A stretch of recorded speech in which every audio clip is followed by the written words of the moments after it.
So, if you've seen the first video, you'd know that 2 weeks ago I had a circumcision. And if you haven't seen it, it should be on the right hand side. I'm going to start off with this video by giving you a brief update. It's generally been okay, but there's a few discomforts. With any wound, it's going to be sore touching it, so you're going to be walking around with low-hanging, loose trousers, because otherwise, with the tight ones, you're going to be like constantly banging it and going, "Ow, that hurts! Ow, that hurts!" And so generally, you're going to be walking around like this. That means you should probably avoid being anywhere near schools if you don't want to get arrested.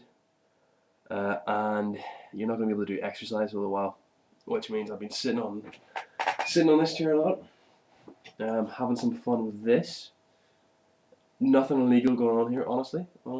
I wouldn't be involved in anything like that. And just growing your love handles. The only form of exercise I have been able to do was a bit of shadow boxing, but that's been whilst naked, and I kind of look like Viggo Mortensen in a very disgusting scene.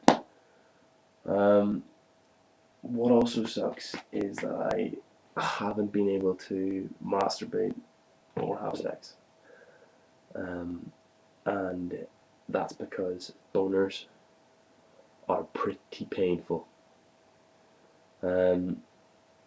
Even morning wood, waking up in the middle of the night, morning wood is like, somebody give me some Coca-Cola. So at the minute, tengo grande cojones. This size, man, huge. I mean, you could probably juggle with them. You could probably go to a bowling alley with one of them in your hand and go get a strike. So at the minute, no porn, no erotic TV, and no Pokemon. So that's just the way it goes. Now I'm going to answer some questions that you guys have commented on my page. I even got a few in the inbox, so keep them coming, guys. Really appreciate them. Good to know you're watching. First off is, why did I get it done? Simple answer is that I have had a condition called phimosis, which is like tight foreskin, and I found that out because I didn't know until last year I was supposed to pull the foreskin back and clean underneath it. See, my dad had a foreskin removed when he was 3. You know, he had a circumcision when he was about 3, and God rest his soul, he never thought about telling me.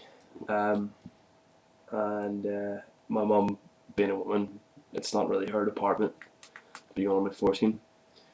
So I went to the doctor, and after a very drunken conversation with friends about what I was supposed to be doing, and he told me to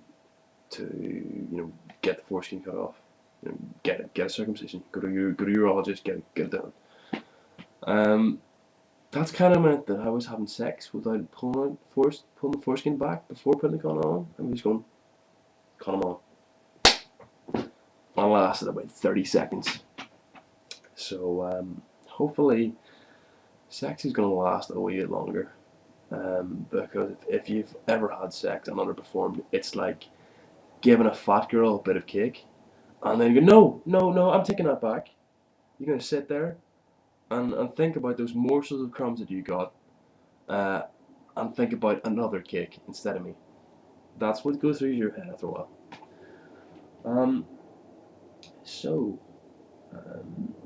The other question is that, and it comes from Cut the Baby 8. What methods are used to stop the bleeding? First off, they stitch up the head of your penis with about 8 stitches. So imagine one there. Then what they do is they get like a big bit of cotton wool and some tape and wrap it around your dick. That's supposed to come off in the bath in about 24 hours. Well, no, you should like say 24 hours later you have a bath. It should come off then. Granted. The stitches themselves are dissolvable, and they're supposed to be about 3-4 weeks, and then they just gone. Mystery of the universe, don't know where they go. Who cares? On that note, I had a bit of an accident last week. I pulled out a loose stitch, and I'd really advise you to just not play with them, because I had to go to the hospital twice, and the second time they actually gave me some antibiotics. So 2 seconds.